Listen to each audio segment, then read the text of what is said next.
अस्सलामुअलैकुम स्टूडेंट। आज का जो हमारा टॉपिक है electric flux through a surface enclosing charge कि हमारे पास किसी क्लोज सरफेस के अंदर चार्ज मौजूद है, पॉजिटिव चार्ज। तो हमने जो सरफेस ली है वो हमारे पास स्फीयर है। स्फीयर के सेंटर में हमारे पास एक पॉजिटिव चार्ज मौजूद है। अब ये जो स्फेरिकल फॉर्म में है, अगर हमारे पास फ्लैट फॉर्म में होता तो हमारे पास जो फ्लक्स की वैल्यू थी वो flux is equal to E dot A. अब हमारे पास ये फ्लैट फॉर्म में नहीं है, हमारे पास क्या है, स्फेरिकल फॉर्म में। तो हम कहते हैं कि स्फेरिकल फॉर्म जब भी हमारे पास आती है या कोई भी कर्व फॉर्म आती है तो उसका आप डायरेक्ट कुछ नहीं फाइंड कर सकते। हमें क्या करना पड़ेगा, उस सरफेस के छोटे छोटे पैचेस बनाने पड़ेंगे। उसे हम स्मॉल पार्ट में क्या करना पड़ेगा, डिवाइड करना पड़ेगा। तो जिस तरह मैंने इस पूरी सरफेस में से सिर्फ इतने हिस्से को लिया जिसका एरिया डेल्टा A1 है और इसमें से जो लाइन पास हो रही है वहां का इलेक्ट्रिक फील्ड क्या E है। अब मेरे पास अगर इस सरफेस के अंदर पॉजिटिव चार्ज है तो आपने देखा था पॉजिटिव चार्ज से लाइनें क्या होती हैं, हर पॉइंट से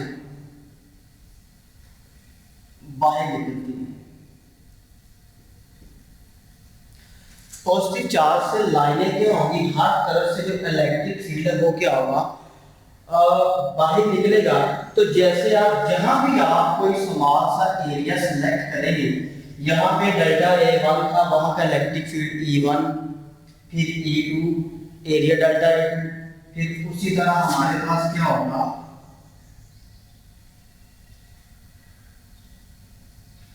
अब तो फ्रॉम n तक क्या होगा, हमने इसे स्मॉल स्मॉल पैचेस में क्या किया, डिवाइड कर देंगे और फिर हम क्या करेंगे, वहां हर एक का अलग अलग इलेक्ट्रिक फ्लक्स फाइंड करेंगे, फिर उसकी बात करेंगे, फिर टोटल निकालेंगे। तो लिखा है consider a close surface form of sphere of radius r। हमारे पास ये कोई स्फीयर है जिसका सेंटर से लेके एंड पॉइंट तक जो रेडियस है वो क्या है, r है, और क्यू चार्ज इसके सेंटर में मौजूद है। तो कहता है surface area is divided into n number of small patches. हम किसी भी क्लोज सरफेस को, कर्व फॉर्म को डायरेक्ट सॉल्व नहीं करते, हमें क्या करना पड़ेगा, इसके छोटे छोटे पैचेस बनाने पड़ेंगे, जैसे मैंने डायग्राम में बनाया।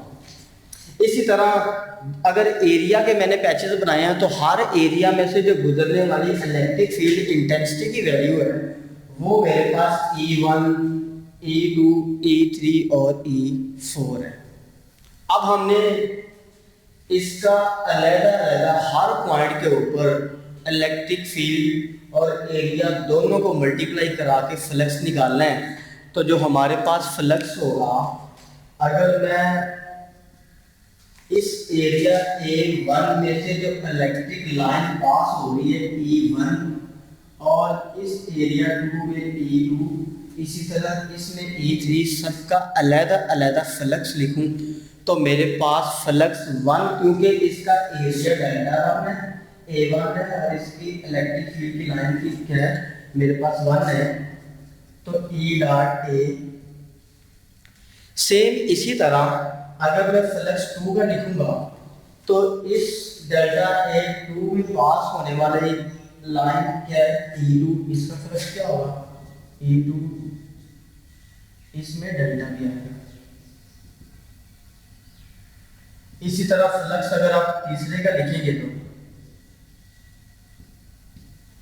और हमने क्या किया है, इस स्फीयर को n नंबर ऑफ पैचेस में डिवाइड किया है, तो लिहाजा इसका n पॉइंट का फ्लक्स भी आप क्या करेंगे, लिख देंगे। अब हम क्या करेंगे, टोटल फ्लक्स निकालना है तो हमें क्या करना पड़ेगा, इस सारे के सारे फ्लक्स को इकट्ठा कर दे, जमा कर दे। तो टोटल फ्लक्स लिखने का फार्मूला है फ्लक्स 1, 2, 3 फ्लक्स 1 की वैल्यू पुट कर दे, 2 की कर दे, 3 की कर दे, 4 की कर दे, अप टू सॉन n वाले की कर दे इस इक्वेशन में। तो हमारे पास क्या बन जाएगा, E1 delta A1 plus E2 delta A2 plus E3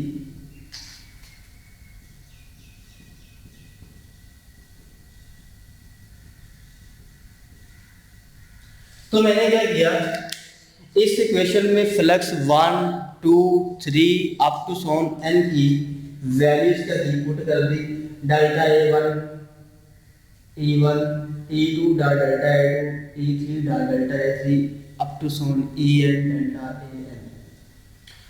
अब अगर मेरे पास इसके सेंटर में पॉजिटिव चार्ज मौजूद है तो हमारे पास क्या होगा, हम जानते हैं कि पॉजिटिव चार्ज में से लाइनें क्या होती है, बाहर निकलती हैं और एरिया और लाइनों की जो डायरेक्शन है वो क्या है, सेम डायरेक्शन में है। तो हमारे पास जब एरिया लाइनें सेम डायरेक्शन में हो तो हमारे पास एंगल कितना होता है, 0 डिग्री। तो इसको आप देख सकते हैं E1 delta A1 cos theta, E2 delta A2 cos theta plus E3 delta A3 cos theta plus up to Son En delta AN cos theta. अगर आप एंगल पुट करेंगे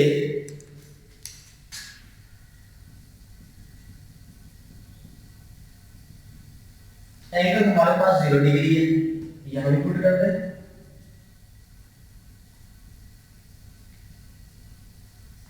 इसी तरह 3 वाले में भी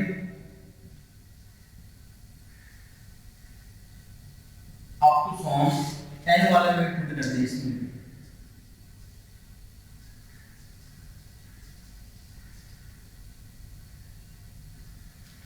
तो हम जानते हैं जो cos 0 होता है ना, वो हमारे पास उसकी वैल्यू होती है 1। तो E1 delta A1 E2 delta A2 E3 delta A3 up to Son En delta A सबके साथ क्या रहेगा, 1 1।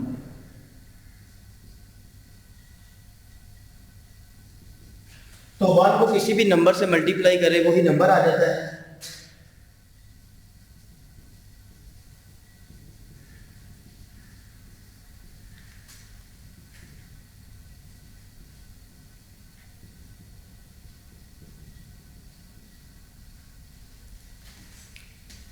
तो हमने cos 0 1 होता है उसकी वैल्यू पुट कर दी। अब देखिए हर पॉइंट के ऊपर जो इलेक्ट्रिक लाइन है वो क्या होती है, सेम निकल रही है। इस जो पॉजिटिव चार्ज आपने किसी सरफेस के अंदर क्लोज किया है, हर पॉइंट के ऊपर वहां पे जो इलेक्ट्रिक लाइन है वो सेम है। यहाँ पे भी इलेक्ट्रिक फील्ड सेम है, इस पॉइंट पे भी सेम है, इस पॉइंट पे भी सेम है, यहाँ पे भी सेम है।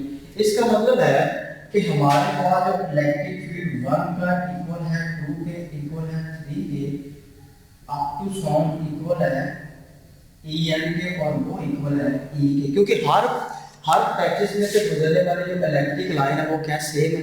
लिहाजा मैंने E1 E2 E3 up to Son En को भी E के इक्वल क्या किया है, पुट कर लिया है। अब मैं क्या करूंगा, जहां E1 E2 E3 E4 up to Son En है वहां मैं E की वैल्यू पुट कर दूंगा। तो E 1 cos थीटा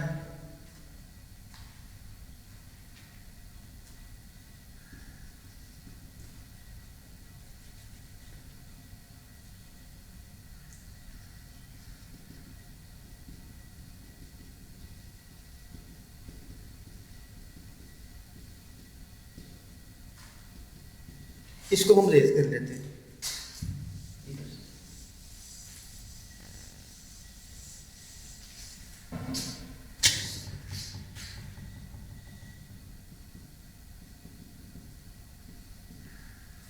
यहां तक आपने कर लिया। अब इन सब में से E की वैल्यू हमारे पास क्या है, सेम है। E को आपका करें कॉमन कर लें।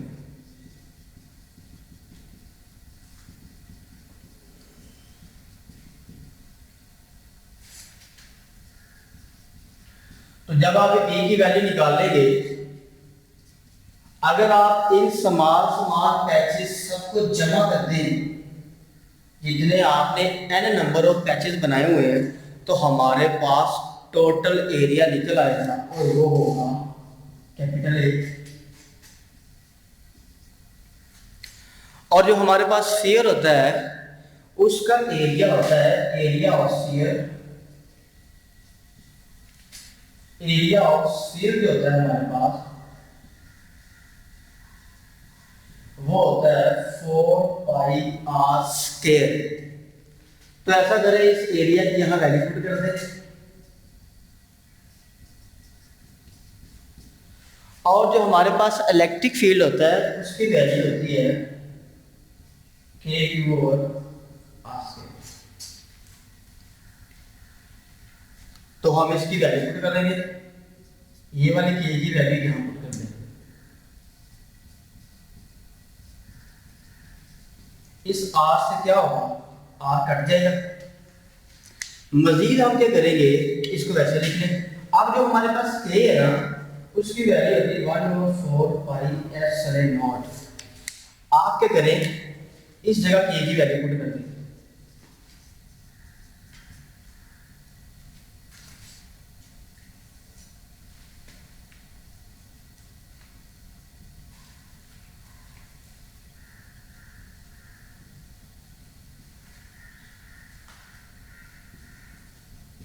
ये 4π इधर भी है और 4π ऊपर भी है, नीचे भी है और ऊपर भी कट जाएगा।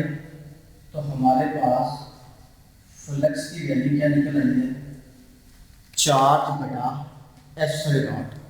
कि फ्लक्स हमारे पास इक्वल होता है 1/ε0 टाइम और टोटल चार्ज जो इसमें इंक्लोज है। चले